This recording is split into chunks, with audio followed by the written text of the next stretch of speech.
All right, ladies and gentlemen, we welcome you live to episode number 12 of the Primetime Rundown Zoom interview series, a byproduct of our podcast, our original podcast, the Primetime Rundown, right here on the Eastern Observer and the Blackjack Media Networks. I'm Joey Jarzynka. We are joined by Baltimore Orioles prospect and former St. John's Red Storm left-handed pitcher Kevin Magee.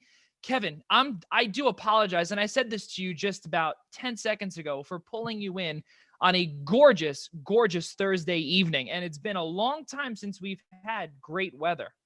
Yeah, no, it's all right. I mean, I took advantage of the weather this morning, but yeah, the weather's been pretty crazy here in New Jersey, past couple weeks, but it is what it is. Exactly, man. Well, again, thank you so much for coming on here this evening, Thursday evening, May 14th, for those that are getting their days and dates mixed up, because I didn't even remember that today was Thursday until I got a calendar reminder. But Kevin, thank you so much for joining me here on the Zoom interview series. Really, really appreciate it. And you being person number 12 on here is really an amazing thing. We've gotten through 12 episodes, and you're lucky number 12. So really, really good stuff. Appreciate it. Yeah, for sure.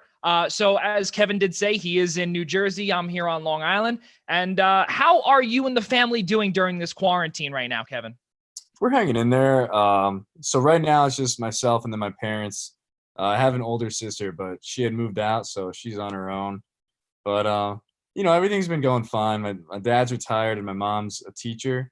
So she does like the Zoom meetings and like the classroom meetings from home. So, she's a little stressed with that, but it's going all right. I can't even imagine. Yeah, no, I hear all the time. A few cousins of mine, yeah, Zoom this, Zoom that, and then the preparation is apparently crazy, and you have to deal with the parents, you have to deal with the kids, and sometimes they're not there, they don't listen. It's crazy stuff. But for those that do not know, Pompton Lakes is your hometown in New Jersey. And basically this interview is to get to know who Kevin Magee really is. So we'll start off with one quick, broad generalization of who you are, Kevin. You are a left-handed pitcher in the Baltimore Orioles system, and your alma mater is St. John's in Queens, and coincidentally mine as well. So we ran into each other at the 2018 Big East tournament in Prasco Park in Cincinnati. Really, really fun time. I know for you guys, obviously winning the tournament. And, yeah, a lot of fun. Yeah, I was gonna say that was a ton of fun, and running to get the Chick-fil-A sandwiches for free, which was fantastic. That was the most important part of the whole thing. Yeah, that was the best, and everything there was free. That was the best thing too. So now our introduction is complete. Now, Kevin Magee, tell us a little bit about yourself and how baseball has tell us how baseball has made you the Kevin Magee of today. Yeah, I mean, so, Pompton Lakes is a small town in northern New Jersey. It's like a little bit bigger than 1 square mile. So like my graduating class in high school was 150 kids. So wow, really? Really small town. But growing up I played like soccer, football, baseball, like, the whole thing, basketball a little bit. But, baseball really stuck with me, and then just kept developing on that. And then obviously, went to St. John's, played there. And then I was fortunate enough to get drafted by the Orioles in 2018. So, baseball has been pretty much, my entire life for the past, 18 years now. So, can't complain at all. It's crazy stuff, because you think of, what you went to college for, which was for Homeland Security. And I was reading a few articles on you, and the best part was that you had, quote, 11 Division I offers, and 11 Division I offers, quote, and this was NorthJersey.com, and you had said, we had spoken about this off camera, where they misquoted you, but I'll say what the exact quote is, and then you can, fill in the errors. Quote, I didn't have any Division I college offers out of high school, Magee admitted. End quote, beginning quote, St. John's came calling and gave me my only real opportunity, but I was basically a walk-on my freshman year of college. I had to earn my way onto the team and prove myself. I was always taught to be humble, which I could see you are. And I also saw that, I remember, in Cincinnati as well, when you were holding that trophy. It's who I am. I learned so much about the game of baseball growing up in Pompton Lakes Little League system, and even more for Pompton Lakes High School and Coach Paul Tanis, end quote, from NorthJersey.com. So tell me the error that they had made, where you said it was 11 Division I offers that you were Yeah, so I'm not sure where the error came in. Obviously, I remember speaking to the reporter, super awesome guy, and then all the papers in New Jersey do a great job. Yeah. But I remember I had stated that I had the Division I offers, but I think it got lost somewhere in there. But Yeah. so, the way it worked out is I ended up having 11 Division I offers, but St. John's had offered me a preferred walk-on spot, so no scholarship money. Luckily I had academic money at the time, so that was technically my scholarship. But out of all my offers, St. John's was by far the worst. But my goal was to try to go somewhere where I could get drafted, and my parents supported me, so it ended up working out in the end. Yeah, I was gonna say, because really, and I remember when you said that to me, and you said that St. John's was the worst offer, and I'm thinking to myself, well, then you know what? Then that's pretty good, because you have a head coach in Ed Blankmeyer who has amazing ties to Major League Baseball, and he's Right. obviously in minor league baseball now, which we'll get to later on in the show. But now that we've got that under wraps, and St. John's being the quote unquote worst offer for the Johnnies that are watching, that's that it really is the truth, I guess. You have a background where your baseball career has gotten you a nice little paycheck as a speed coach, as a pitching instructor, Academa Incorporated coach since September of 2018. So tell us a little bit about your time there, in the aforementioned three places where you've used your baseball knowledge to help others. Yeah, so after I got drafted, and even during a little bit my junior senior year of college, I started doing pitching lessons for the one company. It's called Player's Edge. It's in Wayne, New Jersey. So I just do pitching lessons over there. I have a clientele ages from like 8 to 18. Um, and it's fun. We go over like mechanics, the mental game, how to get better on the field, off the field, things like that. Just developmental stuff. The funny part is, so the other company where I was a speed coach, it's a company called Parisi's Speed School. They're pretty well known in the Northeast. I got hired there because of my baseball athletic background, and I ended up being a speed coach for club soccer teams. Wow. Yeah, so nothing to do with baseball at all. And I'm not even the fastest guy, like, at all. I mean, obviously I'm a pitcher, so we're barely athletes, but No, don't say that, man. I mean, hey, listen, I'll tell you this, and I don't mean to interrupt you, but a lot of people do say that, and I think that is the biggest crock, honestly. I appreciate that. Yeah. But yeah, so I ended up I learned the program over there. I got some good training, and then I taught how to be, quicker, more how to accelerate quicker, things like that. And then I was also a strength and conditioning coach for the Bergen Barracudas, which is like a club swim team. So two sports Wow. two sports that have nothing to do with baseball. I was coaching. Yeah, and all because of your athletic ability. That's what it comes down to. Really, really good stuff. So now your time, or I guess rewinding a little bit, and the last few episodes of the Zoom interview series, I've used the Last Dance reference, where you go all the way from '98 and go all the way back to 1984. So we're gonna go from where you were at St. John's, and then we're gonna go right back to Pompton Lake. So when you were at Pompton Lakes High School, you served as a team captain your senior year. You were a third-team All-State honoree and the Records Pitcher of the Year as a senior. Additionally, a three-time first-team All-Colonial Division honoree. You also helped your squad win back-to-back Passaic County championships, 2013, 2014, and back-to-back North 1 Group 1 state sectional titles in 2012 and 13, respectively. Talk about your time there and having a lot of success at your high school level. Yeah, so it's pretty funny because obviously it's really small town, really small high school. And the entire school is about 600 kids. But in my time playing for Coach Tanis at the time, he had just retired. We ended up having quite a good bit of talent. It was myself, obviously, Division One commit to St. John's. Our other starting pitcher, Mike Koss, he committed to Marist, another Division One program. Yeah. Um, our third baseman slash shortstop played Division One, I think, in Southern Illinois. And then we had a catcher that went Division One for at George Washington University, and then our Wow. and then our last pitcher who played a couple of years at Fairfield College, which is also Division One. So in my time there, we had for a small town, we had a lot of talent, and it was a good time. We had obviously solid coaching, good pitching staff.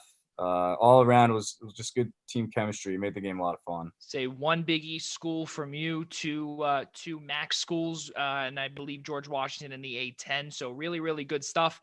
From Pompton Lakes, where you said that the most I think you said that the capacity of that school was like 600, or the maximum that you guys had in the entire school was 600, and your graduating class was 150.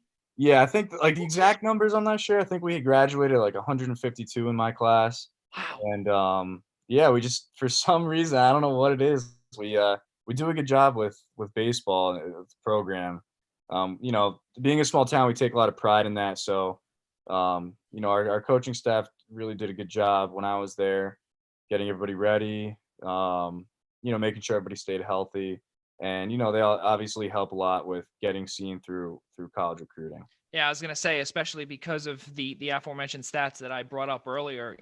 Just to reiterate, you were pitcher of the year as a senior, you were team captain as a senior. You had those two back-to-back championships in Passaic County, and then you had those sectional titles just 2012, 2013. Really fascinating stuff from Kevin Magee. Right here.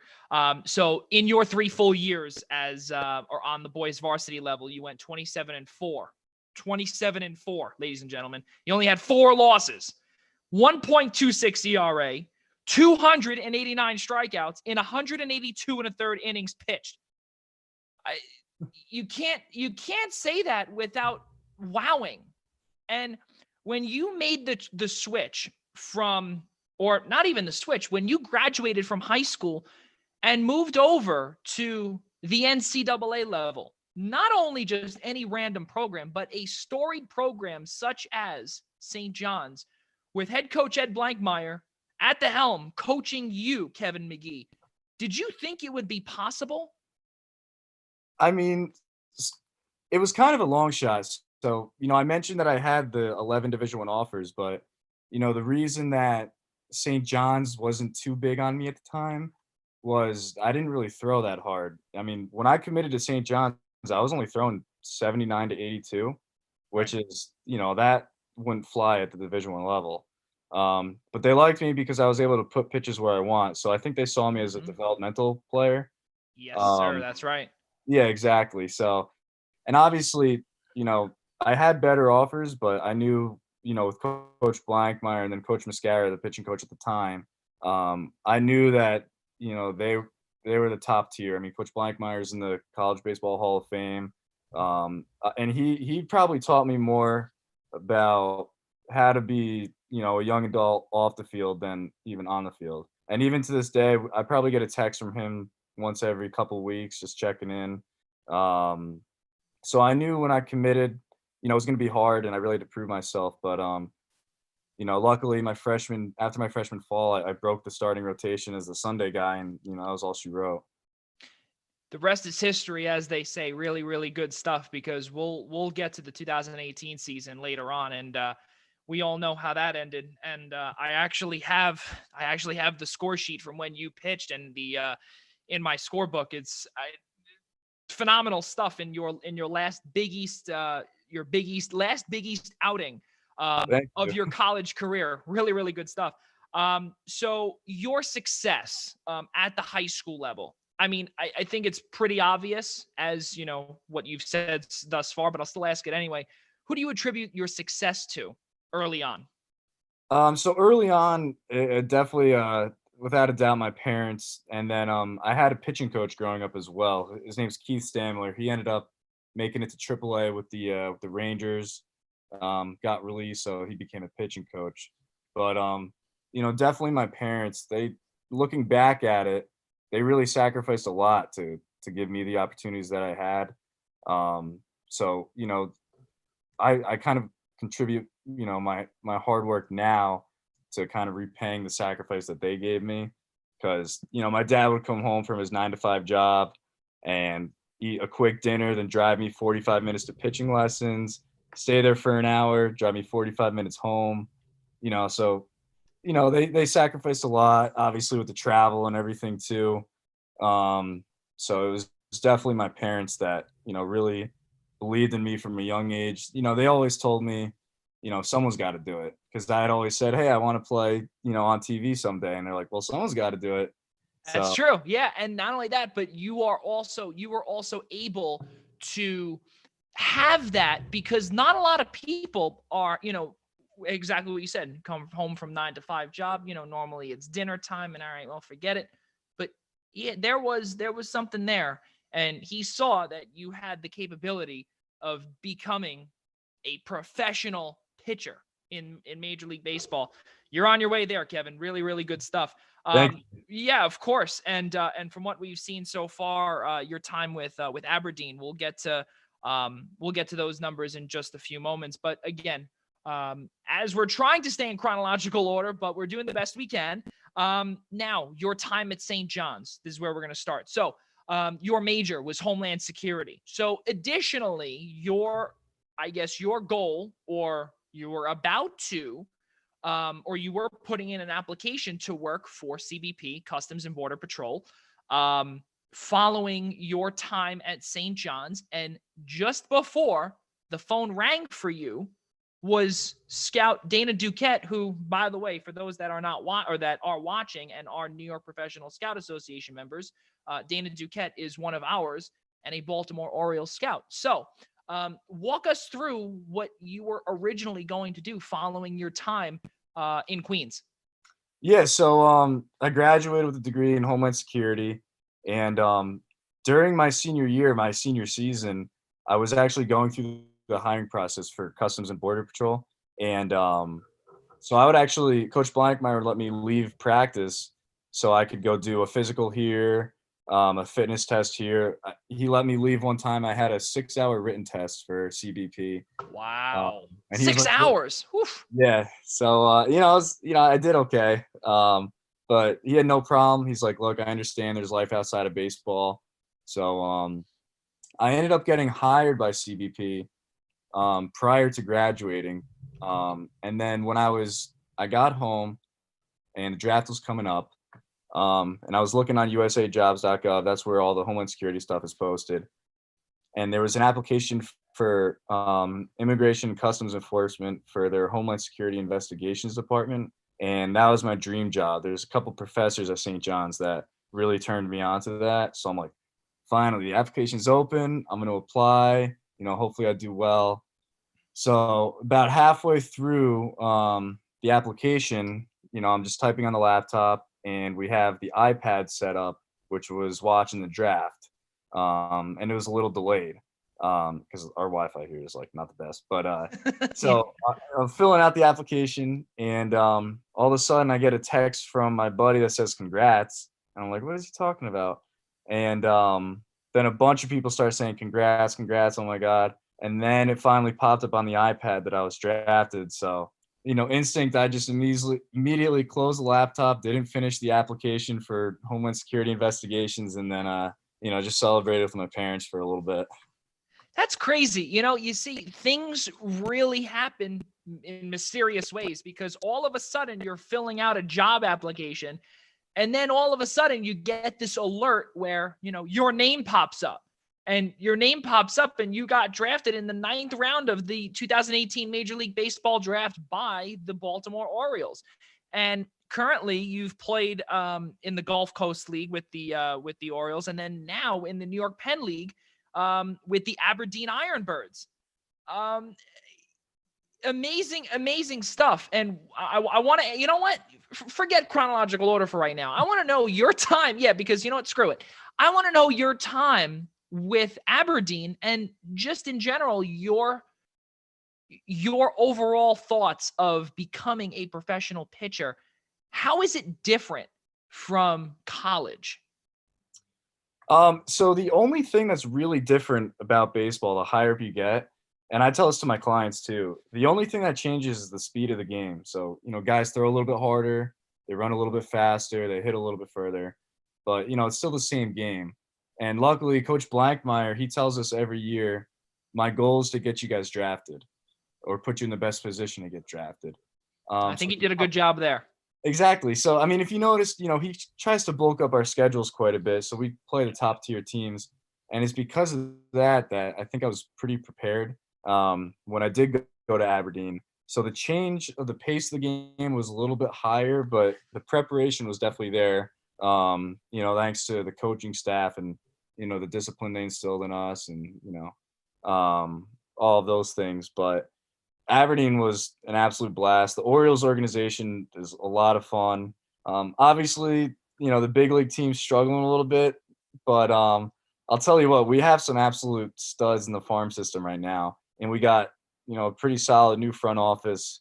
I think the Orioles are going to be looking pretty good in the next couple of years. Yeah, Brandon Hyde being the leader. You still have, Chris Davis. You have a whole bunch of guys. I think now they just signed Jose Iglesias. Unfortunately, Trey Mancini has an unfortunate battle with colon cancer, stage 3, I believe. Have you ever met any of the big league guys? Have you been able to speak to them? Because I know obviously spring training is not there yet for you, but have you got to speak with any of them or? So with the Orioles, we have two separate facilities because we don't have the space for everyone. So our big league camp is at Ed Smith Stadium, and then the minor league camp is at a place called Twin Lakes. So we have the big leaguers and the minor leaguers are separate. But Okay. luckily enough, I was able to keep. I met a couple of guys. The one catcher, Austin Wins, he caught one of my pens and then I threw a live BP. But we see the big league guys walking around all the time, and you would never know. They're the most humble guys in the world. They carry themselves very well. They're very professional, but they also like to have a good time. But yeah, the big league guys, they definitely know what they're doing, and they're where they are for a certain reason. Now back to your time at St. John's, as we were talking about. I'm assuming you're watching The Last Dance, which everyone is. I think. Are you, or maybe I'm not? not caught up. I'm not caught up. Okay, that's fine. That's fine. So I won't be giving any secrets away. But all the way from episode 1 to 8, you see, going back and forth, back and forth. So we'll go back to your time at St. John's. So I want to know your time in Cincinnati. We were just talking about your final Big East Conference game against Butler in that 12-8 victory to advance the team to the finals on semifinal Thursday. Yeah, semifinals Thursday, I believe, or was it Friday? Yeah, it was Friday because we had Saturday off and then Sunday that doubleheader against Seton Hall. That was your last time pitching against your conference opponent. Tell me how that felt, and not only that, but technically you went out on top. Yeah, so to be completely honest, I don't remember it too much because I just remember I was more focused on like the next pitch, as a lot of pitchers say, Right. as opposed to like where we were, who we were playing. So all I remember is before the game, my shoulder was bugging me a little bit, and my coach was like, screw it, it's your last Big East outing, so just go out and have a good time. So I Yeah. remember I took like 4 Advil, and I ended up, pitching as good as I could until the shoulder finally, ran out of gas. But obviously solid win. I do remember I think I gave up an absolute shot somewhere over in right field, but that's the Yeah, I only thing I gotta. really remember. I have to see. We have where it was here. Where Kev, you pitched 5 1/3 innings. You gave up 2 runs, 2 earned. You had 9 strikeouts. Okay. that time. You finished with a 2.48 ERA. Then Joe Kelly came in, Turner French, Gavin Hollowell. What a time! What a time there. And Yeah. I don't mean to make it about me, but in all seriousness though, yeah. So your shoulder was bugging you a little bit, but then as you said before, it's the next pitch, it's the next game, and on top of it, the trophy's on the line. Right. Yeah, I mean, Yeah. we were all like on the same page that it's going to be our last time here. Obviously, for all the seniors, it meant a lot because we had a really nice core group. We had seen success before when we were younger at St. John's. We were so close our junior year and just couldn't get the final game. But so we knew we had to give it everything we had. And I'll tell you what, the pitchers that came out of the bullpen for us, I think those are the true heroes of the tournament because, obviously you had like myself and then Jeff Belge against Seton Hall. It was Man. ridiculous. But our bullpen really held it together. And the key for us was keeping it as loose as we could. So we would joke around the entire game. We kind of took the idea that the less we focused on baseball, the better we would perform. So, before the game, usually a pitcher will be wearing his headphones, listening to whatever music he needs to get in the zone. And for me, I remember I was just shagging BP in the outfield, hanging out with the guys. And that's what really did it for me is to get myself focused was to not focus as much, if that makes sense. Yeah, no, absolutely, for sure. And excuse me, to not focus as much. Now, with the scenery being different from where you've experienced the previous 3 seasons where it was in Omaha, home of Creighton University at TD Ameritrade Park, the differences or similarities, or better or worse, if you will, for facility, for the time of the year, or even plane ride. Talk about the differences from Omaha to Cincinnati, or Mason, Ohio, if you will. Yeah, I mean, obviously Omaha is spectacular, and Prasco really took me by surprise because when we first heard about it, nobody had known anything about Prasco, and then we got there and we're like, this is the real deal. The really big difference was TD Ameritrade seats a lot more people, so you might have 8,000 people in the stands, but it only feels like a couple hundred. Whereas at Prasco, if you had a couple hundred people, it felt like 20,000. Right. That was the main difference. And then obviously everything was free, which was incredible. We felt really weird. They handed us like the Gatorade squirt bottles, and yes, we tried giving them back, and they're like, no, keep them. And we're like, I guess, thank you.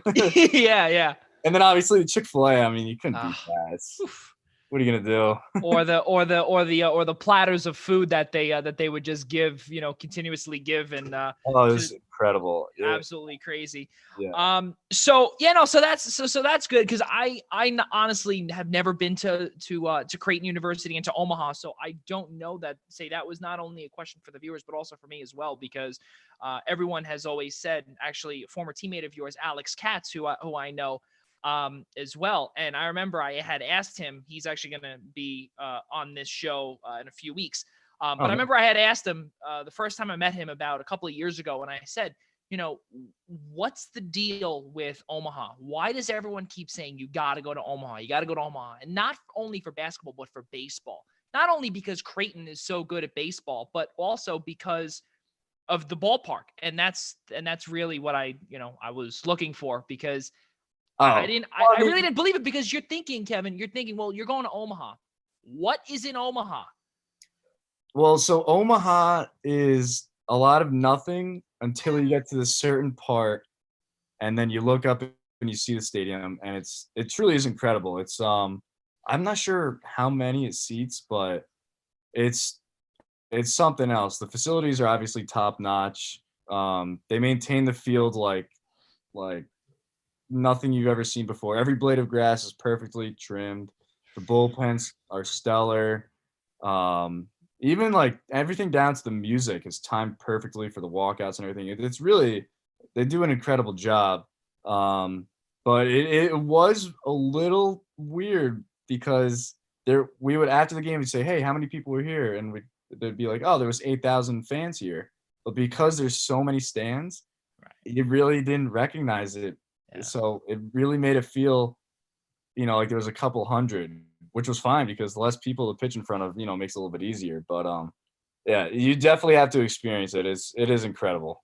Yeah, definitely gonna have to get there one of these days. That would definitely be tons of fun, both for basketball and for baseball. Now, just a few weeks after, or actually, I believe it was a few days after, or just the following, I think it was the following 3 or 4 days after Memorial Day weekend. Once we had come back, and your team had gone to South Carolina for the NCAA regional tournament, and you got the final win of that season and the final win of your collegiate career against Morehead State, 11-5. You got your personal win, and you also got a team win as well. Now, you say earlier that you're focusing on the next pitch, you're focusing on whatever. Now, with this one though, did you think that it was over? I remember the game. We had a lot of confidence going in because the year prior was almost the identical regional bracket where it was ourselves, Clemson, Vanderbilt, and then this year was Morehead State. Whereas in my junior season, I think it was UNCG who I had lost to.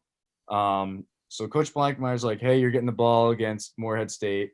And then we obviously did our scouting report, and I'm pretty sure Morehead State, they had one guy that got drafted in like the top 3 rounds. So they were like, "Hey, whatever you do, just don't give this guy anything to hit." And I remember, I think the first time he hit it against me, like I think it was like a fly out to the warning track, and I was like, "Oh my god, this guy can swing it." But so believe it or not, a little inside story here. I felt great in the game, and then I think my last inning, I think it was like my fifth inning, I kind of fell apart a little bit. And Coach Blankmeyer came out to the mound, and I expected him to be like, "Hey, good job. We're gonna bring somebody else in to clean it up." And he absolutely ripped me apart. He was like, "How can you have so much confidence in this game, and then all of a sudden you shit the bed?" Excuse my language. Nah, you're good, man. And ripping me apart. And I remember I got so fumed. I walked up the mound. I threw my glove.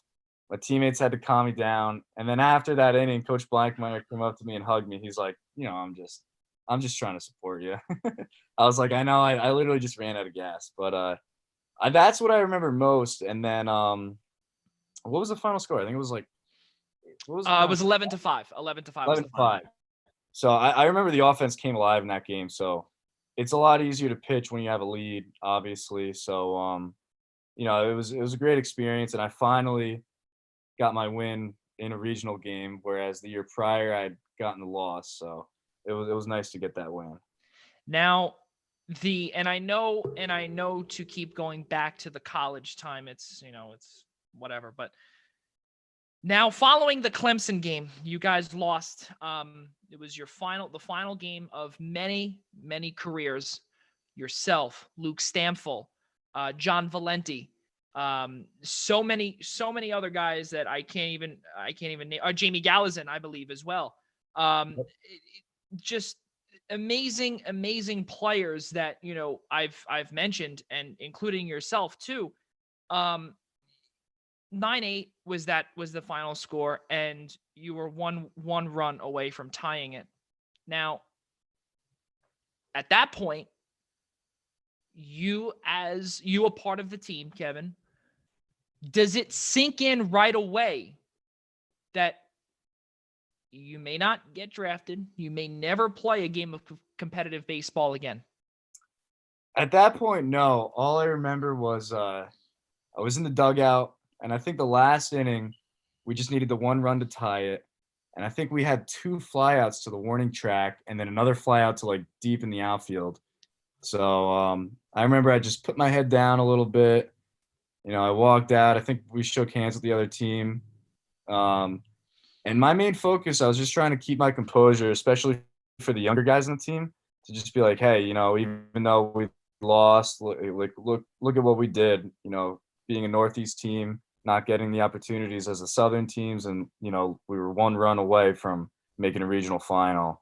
But I remember at that time, I was just trying to keep my composure. And then after Coach Blankmeyer had our final meeting, And then I saw Coach Brown, the pitching coach. Once we locked eyes, it was over. Just started bawling my eyes out. And, it wasn't until after the game on the bus when I realized that might have been the last competitive baseball game I experienced. Yeah, it's crazy because, when you spend 4 full years on campus and you spend it with these guys who you consider family, and now the possibility of not being drafted or not taking your talents to the next level, it all comes crashing down on you, especially when Right. you don't get the result, that you guys are craving.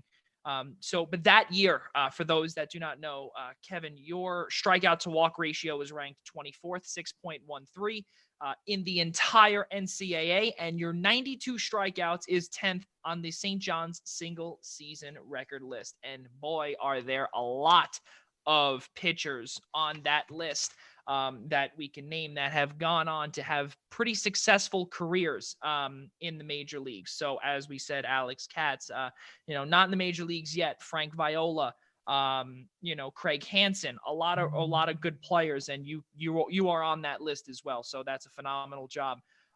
So now, following your time in college, and I think we're done there. So now let's stick to your time in Baltimore, or in the organization rather. So we figured out your experience in minor league baseball. Now, you've been with the team for, if I'm not mistaken, I think since 2018. So you've had, now this would have been the 2.5 year mark, you figure, because you had 2 full seasons, 2018, all of 2019. So that's 2 full years, and 2020 would have been all, I think, the 3rd year, right? That sounds about right to you? Right. Okay, cool. So with that being said, the coronavirus happens, and okay, you get the call that minor league camp, spring training, everything is canceled. What goes through your mind, Kevin? So I think at the time we'd spent maybe 10 or 11 days down in Sarasota where our spring training facility is. And what happened was we showed up one morning. There's a sign on the door that says, "Hey, camp's closed for today." So us being, young adults in Florida, we're like, all right, let's go to the beach. Yeah. Go to the beach, and there's a million people at the beach. Then we're like, all right, I guess we'll go out, have a couple drinks, like whatever, what the guys are doing. And then we realize how serious the coronavirus is, and we're like, what are we doing?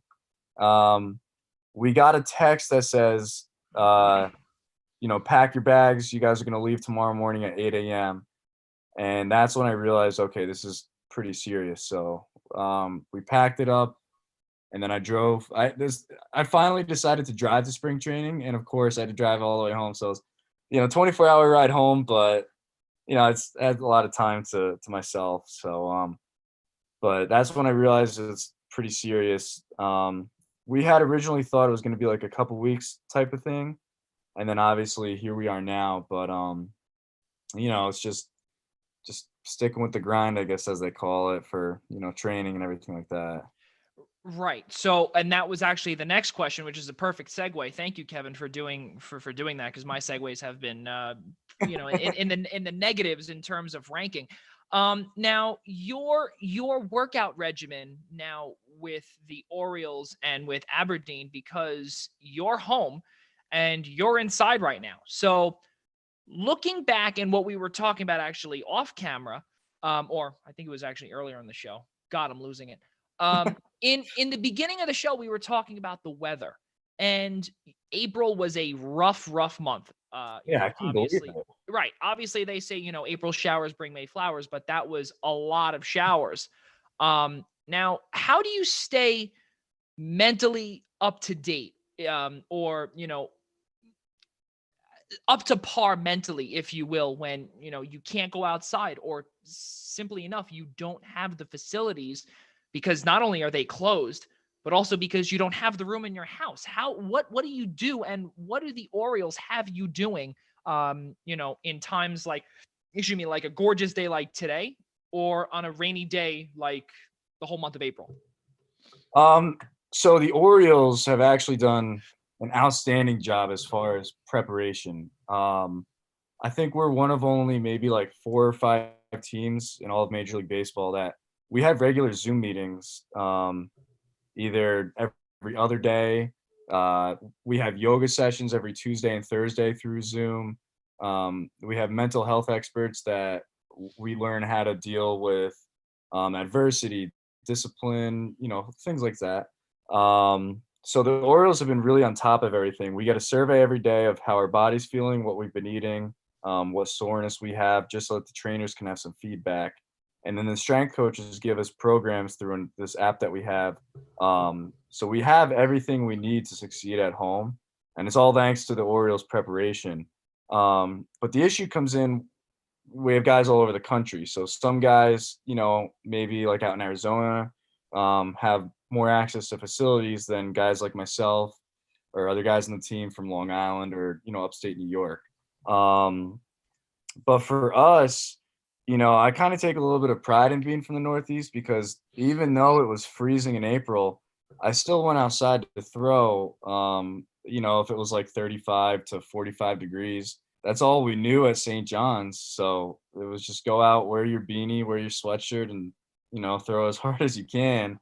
So now that the weather's getting warmer, I feel like it's built itself up to the point where I'm getting myself more prepared if or slash when we do eventually have a season. Yeah, and not only that, but also because you're going to be, or the aspiration or the end goal obviously is to play it at in Camden Yards.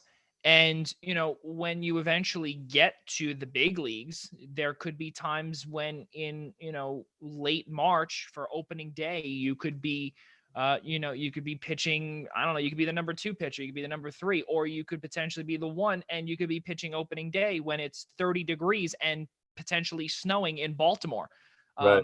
Unlike if if you're playing for Miami, or you're playing for Houston or Texas Rangers or whoever it may be down south, where the snow. But who knows? Who knows now? It was just a few days ago, Kevin. I'm sure you saw it was snowing in May. So Yeah. who really knows?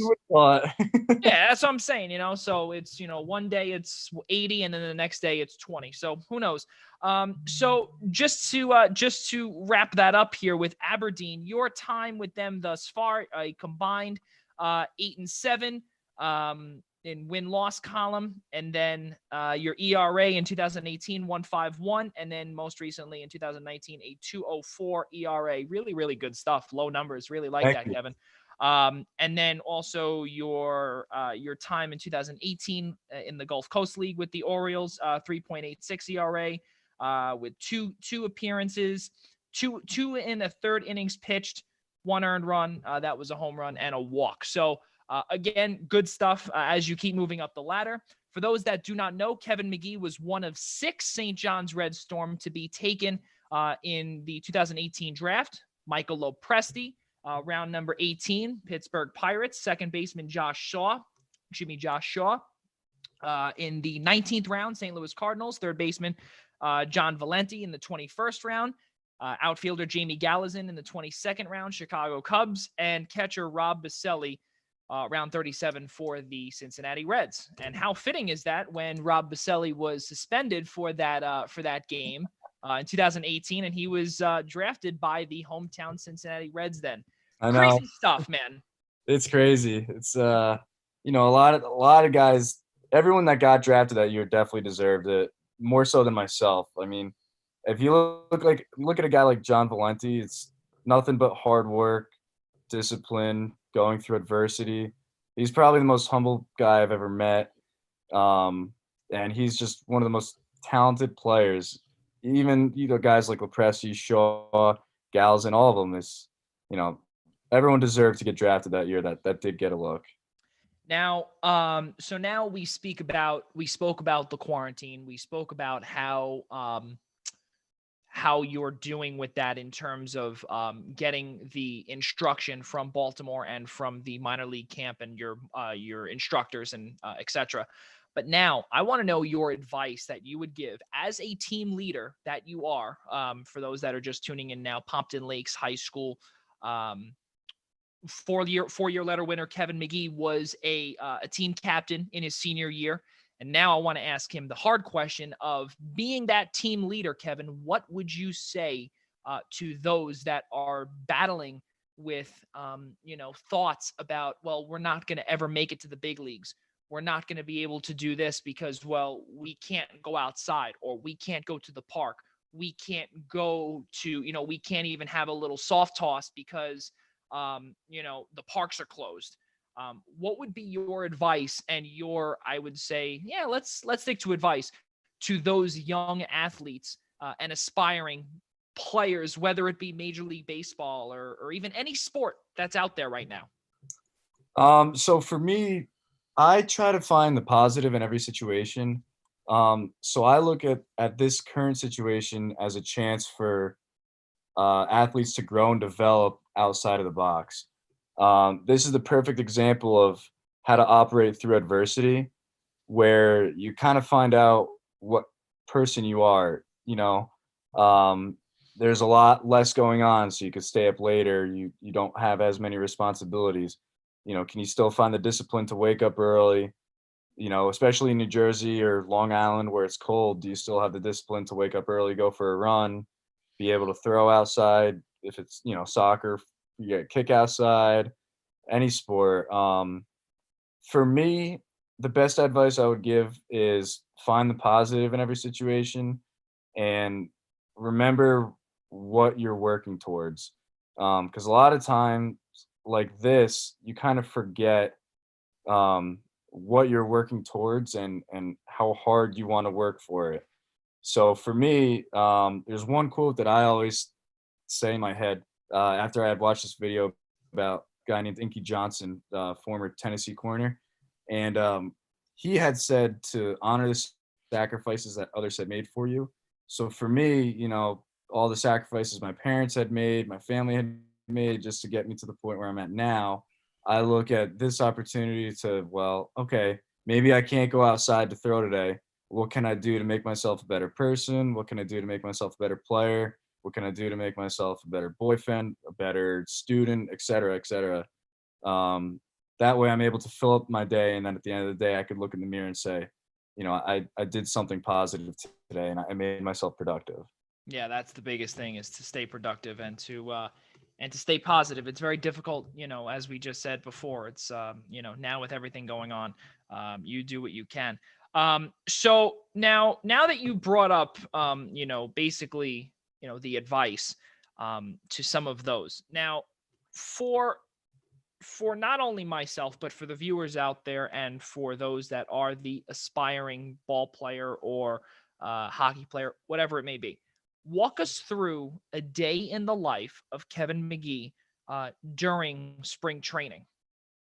So when we're at spring training, we're usually up around 5:45 to 6. Um, our typical day, we go in, we have our breakfast, then we have meetings. And then after that, we have a little bit of time to ourselves. So usually guys will play cards, something just in the clubhouse. And then that day, like let's say for example, it's a bullpen day. We would go out, we would stretch for at least 45 minutes before we even thought about picking up a baseball. Then we would throw out to our liking. So someone like myself, I like to long toss. I feel like I get my arm loose that way. So we'd go stretch, then throw, long toss, and then we'd bring it in. Finally, throw a bullpen after probably about an hour and 15 minutes of preparation. Then after you throw your bullpen, you usually have some running, some agility work just to keep the legs loose. Then you go inside, have a quick snack, quick protein shake maybe, and then it's time for lift. So usually the days go pretty quick at spring training. If there's no games like early on spring training, we're usually done around 1:30 to 2 o'clock. We'll usually start around like 6:30 ish. When there are games, it usually starts around 6:30. You get home around 4:30. So now that was actually the next question I was going to say, is now take us through a day in the life of Kevin Magee on game day. Yeah, so game day during spring training is different than an actual game day. There's two completely different schedules. Whereas, let's say it's during the Aberdeen season, it's wake up at 11 a.m., report to the field at 2, game starts at 7, and then you eat dinner at 11 p.m., and then you go to bed at 2 a.m. Woof. Wow, that's late, and to wake up at around 11. Okay, all right, that's not that Not bad. terrible. And the reason why I bring that up is because for those that were watching, I believe it was 2 or 3 episodes ago, we had Chicago Cubs hitting coach Anthony Iapoce on. We got a day in the life of what the major leaguers do, and it's very, very different from, and I'm not saying anything, with minor league, whatever, but it's a little different, and you wake up at 5:45, you go for a workout, you go for a run, or you go into the cage early on, and there are certain guys that like certain things. um, Now I kind of want to go back, and I'm actually going to throw you a little bit of a curveball, no pun intended here, with some of the questions that I had sent to you before. But with that being said, now with you, now obviously speaking to you as the player, we spoke with the coach a few weeks ago. Now I want to get your thoughts from the player's perspective. And do you speak to your pitching coach or to your instructors? Do you kind of, listen to them, or do you have, and obviously you do, but the point that I'm trying to make is that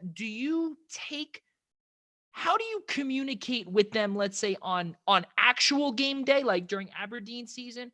Do they give you the ability to, let's say, okay, I'm going to do, what I feel is right? Um, do you take a lot of pointers, or do you know what you're doing? Like, you understand what I'm trying to get at? It's, Yeah. So for me, I try to take as much information as I can. And luckily, I think all minor league baseball has this now. Everybody has a TrackMan system, or a Rapsodo. So, we know all the information on the teams that we're playing. So I'll go over like a scouting report for whoever we're playing. I'll have a little meeting with the pitching coach. Um, so for like last season, for example, is Coach Robbie Avalos. He's a New Yorker, like like yourself. Um, so he was my pitching coach, and it kind of varies by style. So his style is really similar to mine, where he keeps it super loose and super light. So, he'll be joking around before the game, which is exactly, he knows that's exactly what I need. And he's more of a hands off pitching coach during your pitching days. Um, and he's extremely hands on your off days. So, for example, while I'm pitching, he won't say, "Hey, you're doing this, you're doing that." He'll say, "Okay, like in this situation, make sure we try to get a ground ball to the side, or try to get ahead in the count." Then, after an outing, once we get all the data back, he is, strictly analytical. Like, hey, your spin rate on your slider is such and such, whereas on your curveball, it's this. So we have to make that vary. Or you're getting 20 inches of hop on your four seam fastball, where your two seam is getting vertical. There's a lot of analytics that go into it now. So um, the point I'm trying to make is each coach, as I've learned, is very different in a very positive way. So most of the time, coaches are pretty hands off during game day, but on your off days, they're very hands on. That's where the development comes in. and that's both in spring training and during, let's say, Aberdeen season as well. For during spring training, the games are a little bit different because they're obviously not real games. Um, so we'll do things like roll innings. Like if a guy's struggling, we'll say, "Hey, roll it." Then teams flip flop. So for myself, I try to take advantage of the spring training games to work on stuff that I need to develop. So, for example, my first spring training, I knew I needed to work on my changeup, and I think I had one outing where I threw 18 changeups and two fastballs. So it's more of development in spring training, whereas during the season, it's obviously you have to perform and then work your way up the ladder. Okay. All right. Yeah. And obviously, as we said, the reason why we brought that up is because we did have Anthony Iapoce on, Chicago Cubs major league hitting coach, and we wanted to know what the difference was between spring training for a major leaguer as opposed to spring training for a minor leaguer, as well as a day in the life, and just to hear both sides of it. So really, really fun stuff. And now just a few generalized questions with a few more minutes to go here, Kevin. So summer's right around the corner. It finally feels like it today. Tomorrow we have a good day upcoming, which should be great. Hopefully you get, some more throwing done tomorrow. Now, we always have a little kid in us. Your favorite restaurant, your favorite ice cream flavor. Now that summer is right around the corner. Uh, Definitely chocolate chip mint, and I know I'm gonna get a lot of heat from that because for some reason in New Jersey we say chocolate chip mint, but everywhere else it's mint chocolate chip. So Yeah, I don't I know, was but gonna say that was a little different. Okay, so yeah. with the tally now, I believe that makes 2 mint chocolate chips. So that is pretty good. And I think there were a few others of Rocky Road and Cookie Dough and whatever. So good. So you are in the lead with that. Oh, there we Your go. your Okay. category. That's pretty good. Now your favorite restaurant. If there's talks with a July 1st opening day for major leaguers. Now, I don't know how it is with minor league. We don't know yet. I'll get to that in a few moments. But if you are home by the time things start opening up in terms of restaurants, where is the first restaurant you want to go to? There's this Tex-Mex grill in my area called Jose Tejas, Okay. and it is easily the best food I've ever eaten. Um, they have like the hot chips on the table, like ready to go. I get fajitas, but um, my favorite place to go like during the season is probably Chipotle. Yeah, that's usually what every athlete says. Okay. Yeah. Now your time at home with your family. You were saying it's your parents. Um, and obviously you're working on baseball development. That's just what a prospect does. And in your time when you're not working on baseball development, are there any home projects, Netflix series, Hulu, anything, any movies that you've wanted to catch up on maybe after graduation 2 years ago that went to the back burner once you got drafted? Um, it's kind of different. So I got in a really bad habit where I was only able to fall asleep at night if I was watching The Office.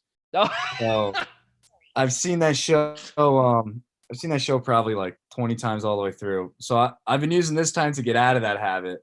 Um, but my parents they had just bought some new like outdoor chairs for the backyard, so been helping my dad build those. And then I've been actually binging the show Peaky Blinders on Netflix. My Sounds my familiar. roommate, Yeah. my roommate had said it was pretty good, so I've been crushing that lately. Nice. That's really, really good stuff. So last question, and it is the boldest question of all. Do we see Kevin Magee back down in Sarasota or potentially Aberdeen in the next, I don't know, month?